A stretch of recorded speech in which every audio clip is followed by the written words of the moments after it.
In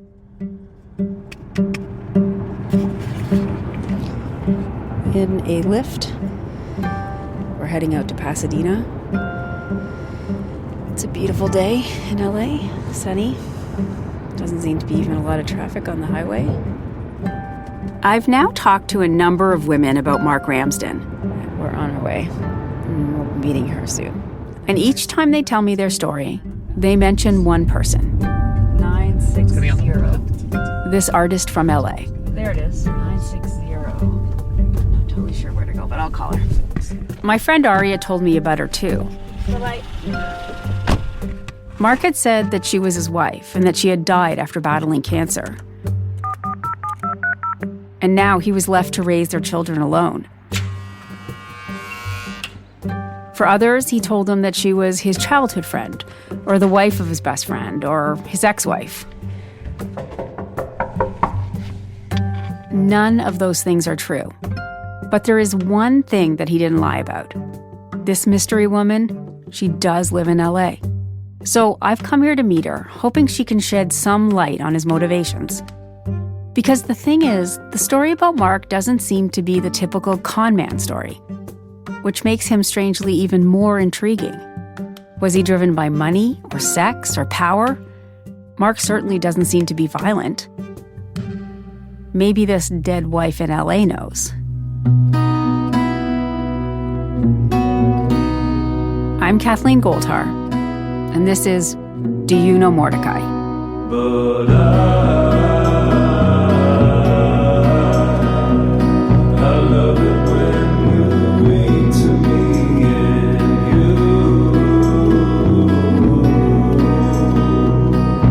you can read me anything. Chapter 3, California Dreaming. Hi, Kathleen. So Hi. nice to meet you. Nice to meet you. Come on in. What a wonderful place. Thank you. Oh, it's so, and compared to Toronto, like the idea that it's outside, and it's absolutely gorgeous. Yeah, it's really nice here. I'm just going to leave my shoes right here. Is that okay? Yeah, that's fine. Okay, awesome. The apartment is sunny and inviting. So what are these in here? In the corner of the room, there are these tall cages with a few small rodents inside. One of them has no hair. Hi, guys. I heard they make nice pets. They're wonderful pets. Hi. They're like little dogs. No, they aren't. Ooh, he nipped. She's playful. Yeah. She's playful. Hi. As each of the women who'd been dating Mark began to wonder about the stories that he was telling them, they would Google names that he'd given them or places where he said he'd lived. And all roads seemed to lead to California, and to this woman, whom I'm going to call Justine. I'm very nervous. I know. Like the others, Justine met the man she called Mordechai online. But this time, it wasn't through a dating app. Well, my artwork was published in a magazine, and he saw it.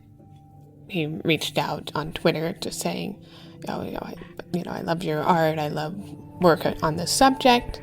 Can you show me some of your art? Yeah. Okay, I'd love to see it. Okay. Justine takes me to a back room where her paintings are in a box on the floor. Okay, so this painting is about the dusty colors of Los Angeles in the daytime and about the long shadows.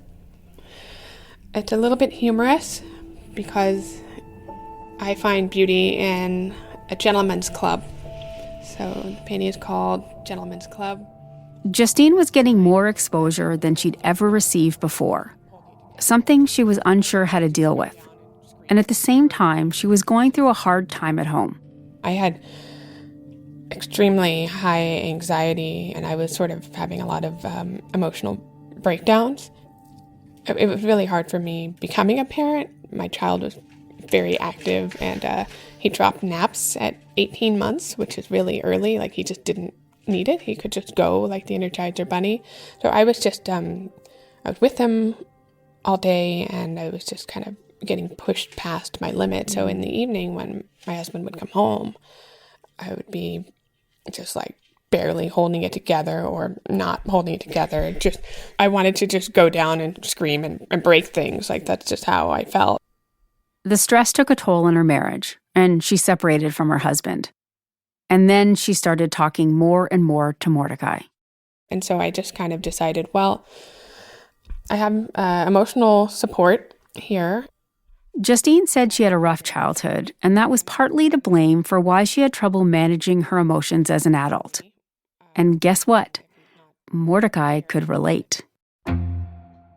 Until he brought up that he had experienced neglect growing up, I'd always kind of kept him at arm's length. What was the story he told you? His parents he was born in New York. His parents had gone to Europe. There had been boarding schools, an alcoholic mother. And so how does the relationship develop? He's in Montreal. Okay. And he was supposedly going through a breakup. But I don't think the breakup was at all like he illustrated it. It was all just part of his sort of manipulation. Justine and Mordechai started to chat all the time, and the conversations would go on for hours. He said he was a writer and that he was having a story published in The Walrus, I think it's called. That is what it's called. It's a monthly magazine. It's like the Canadian version of The Atlantic. I remember that because I kept looking every month, and that story never came out. And he said that something happened or other. He also told Justine he was Jewish. Yes, he was Jewish from the very beginning, which in real life, he's not a Jewish person. He did tell her that his given name was Mark, but that he went by Mordechai. That's where the Mordechai name factors in. He says that was his Jewish name. He said that he wanted to stop using his more Anglo name and be Mordechai and embrace his heritage. Mordechai seemed to understand Justine, and he offered her endless support. And the fact that he wasn't actually ever in California and that it was only an online relationship, well, it worked for her. Like, he said he was coming many times and never came. And I knew that he was weird and wasn't really compatible with, like, my family and my life. So I think a part of me just didn't mind. But did it become romantic too? Like, was there a sense that you guys were falling for each other? Yes, it did. It was also romantic. Yeah. For over a year, things went on like this. Until one day... Hi. You don't know me, but strangely, I know a whole lot about you as basically the love of Mordechai's life and best friend. Justine got this Facebook message. I feel very sheepish about writing to you, but this is a last resort attempt at trying to figure out if there's any truth to anything that he's been writing me in the past 4 months. Truth is, I don't know what to think, and it's to the point that I wonder if I couldn't just be the butt of a cruel joke. I get this message and I'm like, whoa. I'm sort of reeling, because this is the first hint of truth I've really had. Justine answered and they continued to talk. We shared pictures back and forth to show we were talking to the same person. It was funny, her pictures, he made his hair different than in the pictures for me. He, I think, made himself have a different look for her. Made his hair look like messier and longer. And he even, in her photos, held his face differently. Whereas in my photos, it was a bit more, spiffy looking with glasses. I totally know what she means. I've seen some of them. In one, he looks like an IT consultant. In another, he's got a bit of a hipster barista vibe. Justine confronted Mordechai. He told her to ignore the woman, that she was a bit odd and possibly obsessed with him. It's just been sporadic contact via a writer's group. And then? Pretty sure she has a crush on me. She is smart but kooky. Felt like harmless communication, but I think she idolizes my life, and maybe the attention. I didn't in a million years think she'd reach out. But I've been ignoring her, so that's probably why. It was all just a bit too unnerving. So then I stopped talking to him. And that's that. That's actually how it ends, or do you ever meet him in person? A few months later, because I wouldn't speak to him. And he kept trying? Yeah, he kept trying. He kept sending me these emails. I'm thinking of you. I'm here for you. We don't turn away from what we got. Blah blah blah. And I just I had moved on. But Mark was so persistent, and he offered to come meet her in person. And Justine, well, she was lonely. The story was too weird for me to tell anyone. So I didn't have any real life friends to help me because it had all been too weird to share. And so I kind of just didn't care. So despite the unease, Justine relented, and Mordechai flew to LA. The two finally met in person. I would visit him at the hotel. We might go out, or he would come over if my son wasn't around. He was charming, he was funny, he had fun. I mean, he probably knows how to meld to any ideal partner, to any woman. He cooks and he cleans. Things became intense quickly. They were together all the time. At first it was nice, but things began to turn. That charm she loved suddenly became smothering. He was clingy, suffocating. And then there was one day when they were out for a walk and somebody asked for directions. Mordechai confidently told them where to go. But it was the wrong way. And he knew it. And then it hit her. I think he enjoys fucking with people. Justine was still dealing with the fallout from her marriage and struggling to raise her young son. I'd been apart from my husband for over a year. So after about a month, she'd had enough. I began to want him to go. And I couldn't get him to leave because he supposedly had no money and no credit cards and couldn't go. And then he asked me to drive him to the Western Union and to the airport. So I do that. And that was the last. After he left, Justine reconciled with her husband, went to therapy, and thought she had put Mordechai behind her. It should be so far behind me now, but it's not.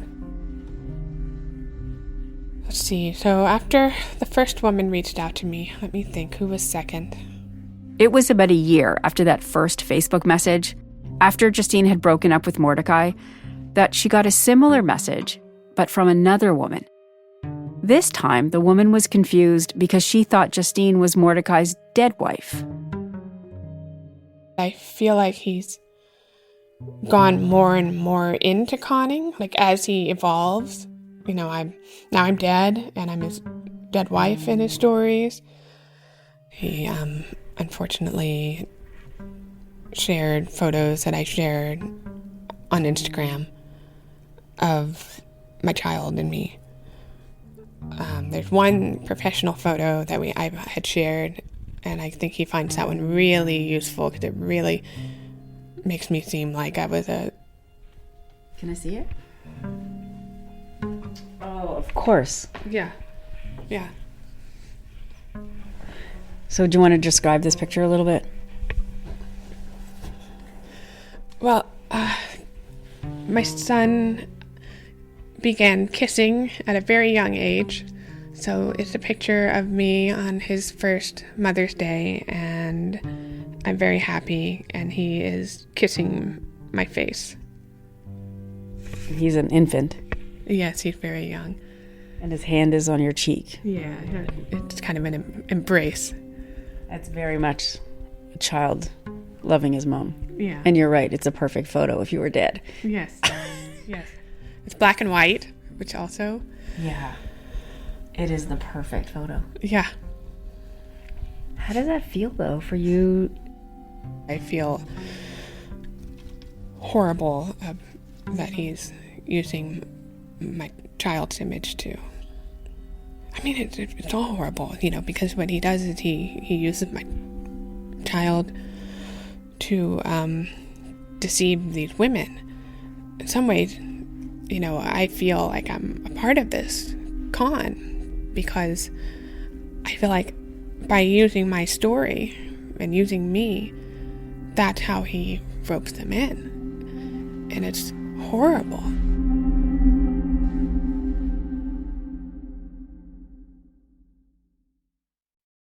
Not only did Mordechai use Justine's image to lure other women to pose as the sensitive, grieving widow, he pretended her paintings were his own.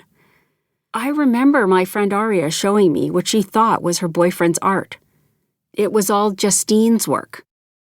So he's just out there on Bumble, on OkCupid.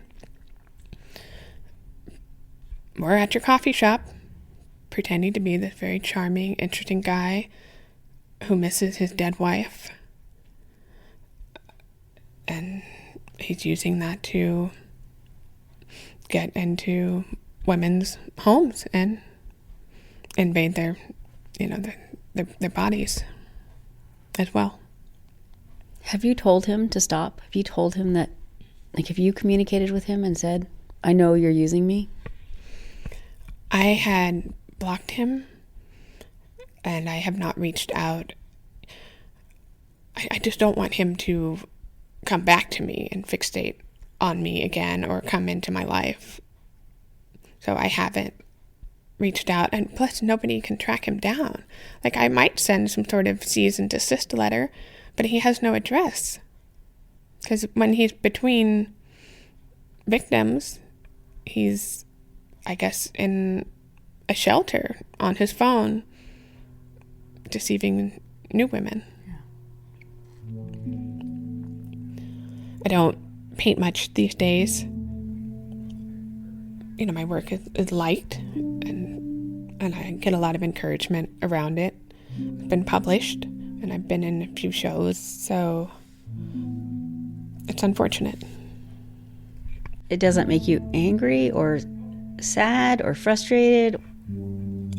I mean, simply put, it makes me sad. It's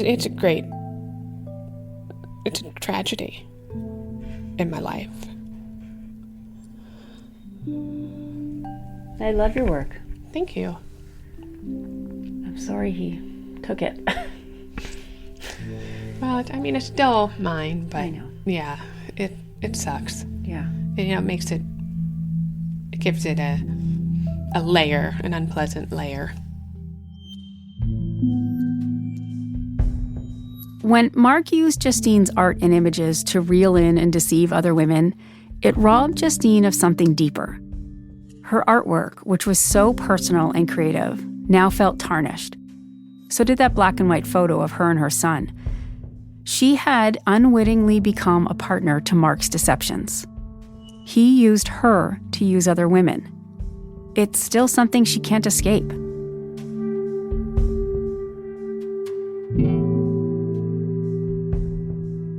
Today, Justine is the point of contact for all the women in Canada. We talk, and we all keep an eye out. And each time she hears from another woman, she warns them not to go for that second round. He says, look, I have problems. It's true. I have personality disorder, and I lie. He can lay it out very clearly because he's an expert at convincing you that he should be given a second chance. It's going to sound really convincing, but he will not change. This is what he does. He's a serial deceiver.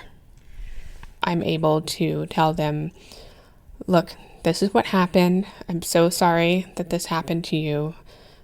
And I completely understand their confusion because it has that feeling of when somebody dies, when you realize the extent of the deception.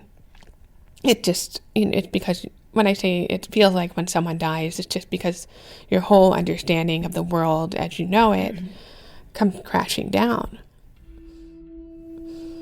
How do you feel every time you get that note, that first message? It's very seizing. It's a strange seizing feeling. And I always know I'm going to be kind of emotionally uneven and not sleep well for a few days.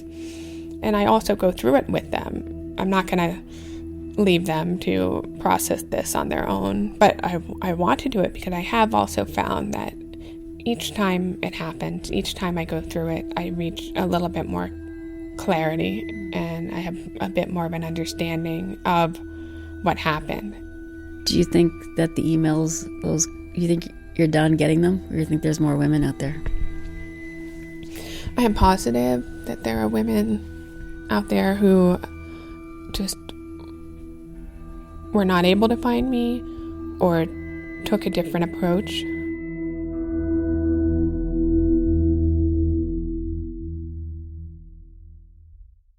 I traveled to LA to meet Justine in the hopes that she could help me better understand Mark and why California looms so large in all his stories. The truth is, he spent just over a month there, and his relationship with Justine was mostly online. Mark simply used Justine to create the life that he wished he had. And like any theft, it left her feeling violated. So what now? Despite the fact that Justine does her best to warn women about what Mark is up to, she knows she'll never get ahead of him. And by the time they find Justine, they're already involved and hurt by Mark. How do you stop him before he finds the next woman?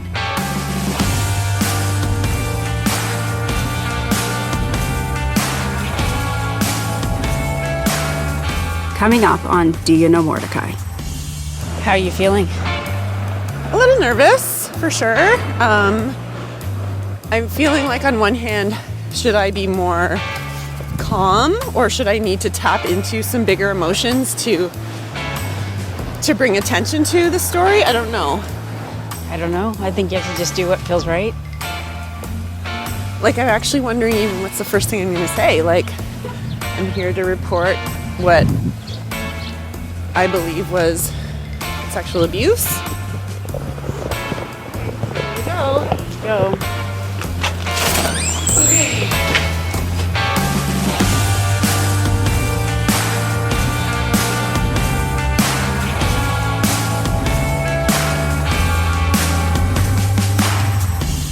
This podcast was written and produced by me, Kathleen Goldhar, and Michelle Shepard. Our executive producer is Stuart Cox. Our associate producer is Alexis Green, with assistance from Abi Raheja and Danya Ali. Sound design and mixing by Mitchell Stewart. Our theme song is created by Quiet Type. This is a UCP audio podcast in collaboration with Antica Productions.